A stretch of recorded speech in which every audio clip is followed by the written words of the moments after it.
तर आज आहे चिकूचं जन्माष्टमीचं फोटोशूट. असे काय घरी रोजच फोटो काढणं आपलं चालूच असतं. पण स्टुडिओमध्ये पहिल्यांदाच जात आहोत.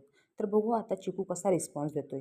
तयार होऊन निघालो आम्ही दोघे पण फोटोशूटसाठी. चिकूचे पप्पा डायरेक्ट तिकडेच आम्हाला भेटणार होते. चिकू ऑटोमध्येच मस्त झोपून गेला आणि फायनली आम्ही पोहोचलो स्टुडिओमध्ये.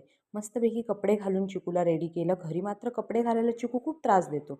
इथे मात्र लगेच मस्तपैकी कपडे वगैरे घातले, मेकअप केला आणि गेलो आम्ही शूटसाठी.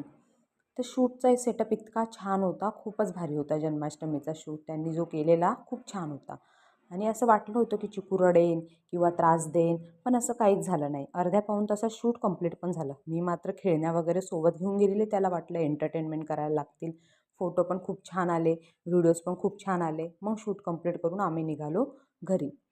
घरी येताना मस्तपैकी समोसा, जिलेबी पार्सल घेतलं, पाणीपुरी खाल्ली आणि आलो घरी. तर चिकू रस्त्याने येता येता झोपू गेलेला आणि घरी येऊन लगेच उठून बसला. हा असा बदमाश चिकू.